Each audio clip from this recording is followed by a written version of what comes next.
달콤한 말씀, 행복한 하루. 오늘 함께 나누실 본문 말씀은 누가복음 21장 20절에서 28절까지 말씀입니다. 너희가 예루살렘이 군대들에게 애워싸이는 것을 보거든 그 멸망이 가까운 줄을 알라. 그때에 유대에 있는 자들은 산으로 도망갈 것이며 성내에 있는 자들은 나갈 것이며 촌에 있는 자들은 그리로 들어가지 말지어다. 이 날들은 기록된 모든 것을 이루는 징벌의 날이니라. 그날에는 아이벤 자들과 젖먹이는 자들에게 화가 있으리니 이는 땅의 큰 환난과 이 백성에게 진노가 있겠음이로다. 그들이 칼날에 죽임을 당하며 모든 이방에 사로잡혀 가겠고 예루살렘은 이방인의 때가 차기까지 이방인들에게 밟히리라. 1월 성신에는 징조가 있겠고 땅에서는 민족들이 바다와 파도의 성난 소리로 인하여 혼란한 중에 곤고하리라. 사람들이 세상에 임할 일을 생각하고 무서워함으로 기절하리니 이는 하늘의 권능들이 흔들리게 했음이라. 그때에 사람들이 인자가 구름을 타고 능력과 큰 영광으로 오는 것을 보리라. 이런 일이 되기를 시작하거든 일어나 머리를 들라. 너희 속량이 가까웠느니라 하시더라. 아멘. 오늘 본문은 예루살렘의 멸망을 예언하고 있습니다. 예루살렘은 예수님의 요청대로 회개하지 못했고 하나님 나라의 방식을 따르지 못한 결과로 참혹한 일을 당하게 될 것입니다. 예수님은 성전이 무너질 때에 어떠한 징조가 있겠냐는 제자들의 질문에 이러한 징조가 있을 때에는 속히 예루살렘을 떠나라고 말씀해 주십니다. 이것은 마치 구약에서 하나님의 심판이 임하기 전에 이스라엘 백성들에게 바벨론을 떠나라고 말씀하셨던 것을 떠올리게 만듭니다.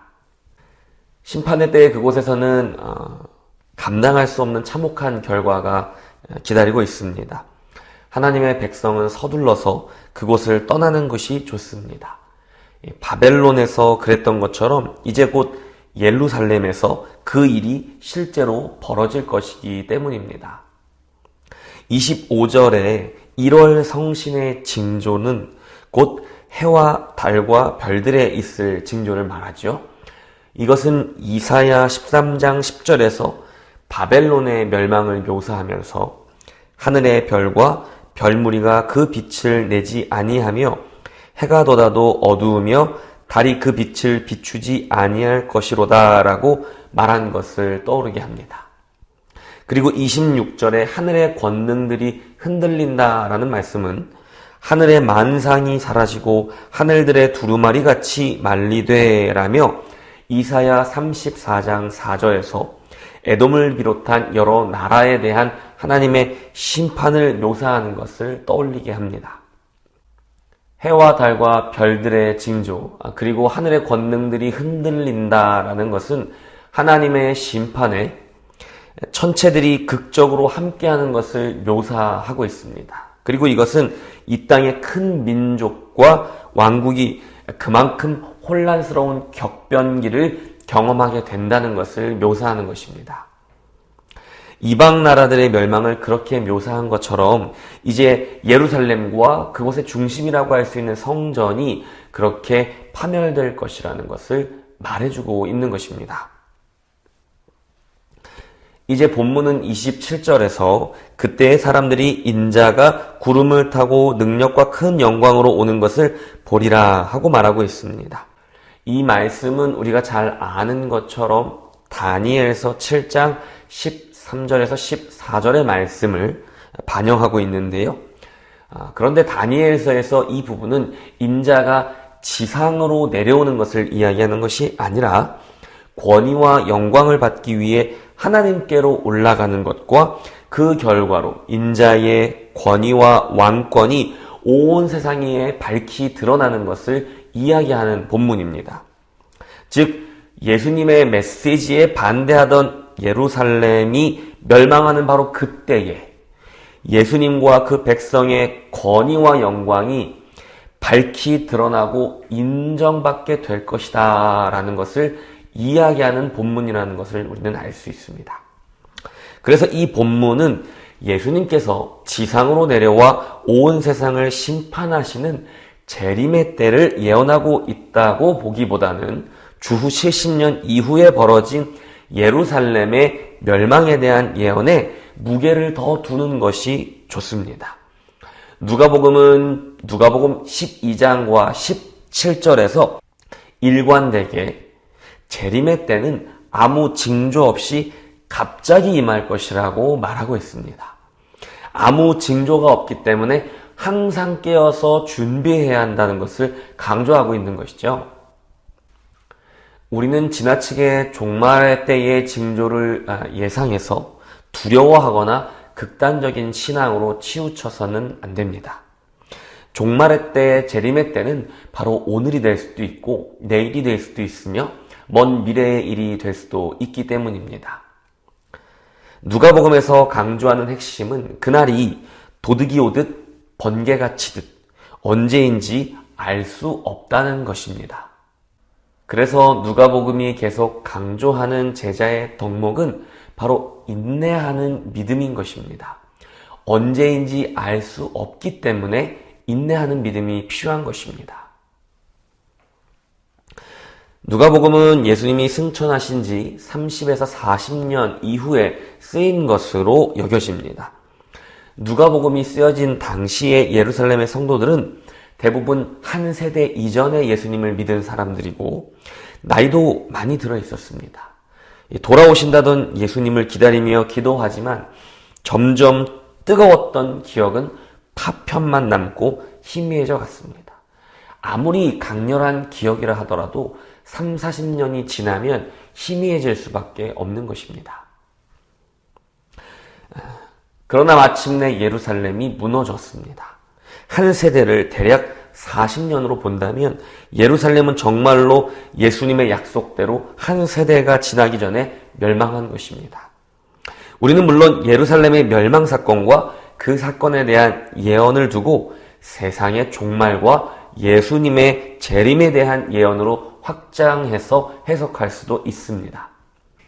그러나 우리가 먼저 주목해야 하는 사실은 예수님의 부활 승천 이후 한 세기가 지났을 때까지도 성도들이 느꼈을 지루함입니다. 곧 오실 것만 같았던 예수님은 오지 않고 어떤 극적인 변화도 경험하지 못했던 그 지루함입니다. 그리고 마침내 이루어진 성전과 예루살렘의 멸망 사건을 통해 받았을 그들의 충격에 우리는 주목해야 합니다. 전혀 현실감이 없던 때에 약속대로 성취된 예수님의 예언에 대한 충격입니다.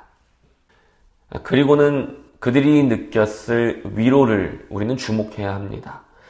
한 세대가 지나도록 아무런 일도 벌어지지 않았을 때 그들이 느꼈을 혼란과 의심을 한번 생각해 보십시오. 세상은 마치 아무 일도 없었다는 듯이 굴러갑니다. 무너진다던 예루살렘과 성전은 더 견고하게 재건되어 가고 있었습니다. 환영받지 못하는 이 예수의 잔당들은 무려 40년 동안 모여서 떡을 떼고 잔을 나누며 무슨 생각을 하고 있었을까요? 그런데 마침내 예언이 성취가 됩니다. 예수가 옳았습니다. 예루살렘 성전이 무너진 것입니다. 그들이 옳았습니다. 예수님은 하나님의 아들이십니다. 예수님의 부활 승천 이후 3, 40년이 아니라 무려 2000년에 가까운 시간이 지난 이후에 세상을 살고 있는 우리에게 오늘 이 본문은 어떤 의미일까요? 예수님의 승천 이후 전쟁의 소문이 없었던 때가 있었습니까?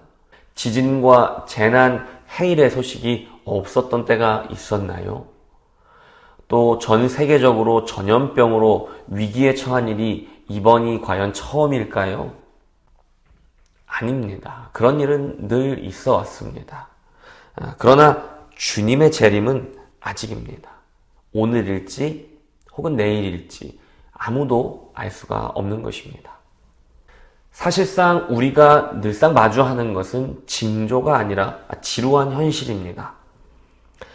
예수님이 떠나고 한 세대가 지나도록 믿음을 지켰지만 아무 일도 벌어지지 않던 예루살렘의 그리스도인들이 느낀 감정처럼 우리도 한 주 한 주 언제 끝날지 모르는 지루한 일상 혹은 괴로운 현실을 살아내면서 내가 주의 재림을 기다리며 하루하루를 살아가는지 아니면 월급을 기다리며 하루하루를 살아가는지 헷갈리는 일상을 살아가게 되는 것입니다.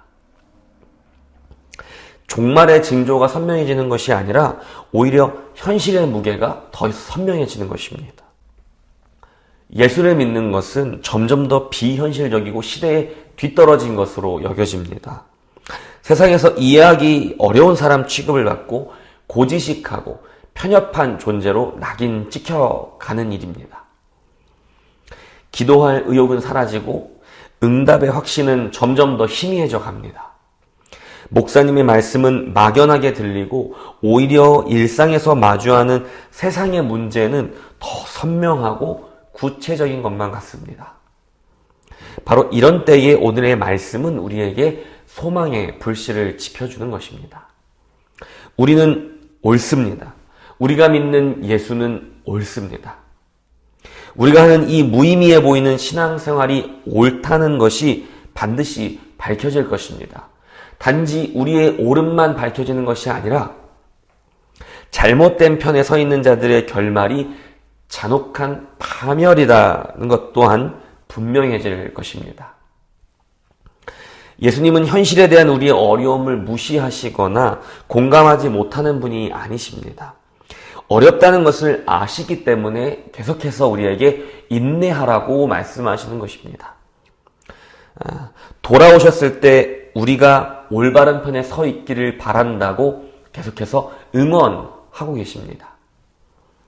예루살렘의 때처럼 그날은 반드시 올 것이고 그날에 비로소 우리의 옳음이 밝혀질 것이다 라고 말씀하고 계십니다.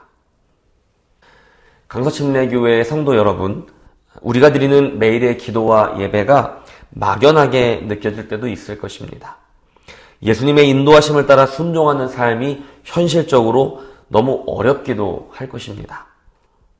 믿음의 열매가 언제 맺힐지 너무 막연할 때도 있으실 것이고 기도의 응답이 더뎌도 너무 더뎌서 기다리다가 지치신 분들도 계실 것입니다. 죽음의 한복판에서 부활로 대답하신 예수님을 의지하시기 바랍니다. 고통의 한복판에서 구원으로 응답하실 예수님을 기대하시기 바랍니다. 그러나 그것은 언제일지 모릅니다. 우리 인생의 문제도 또 이 세상의 종말도 언제 결론이 날지 누구도 알 수가 없습니다.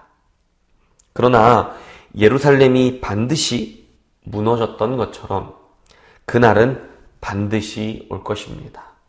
그날이 올 때까지, 우리의 왕이 올 때까지 주님은 우리에게 진짜 믿음을 보기 원한다고 말씀하고 계십니다.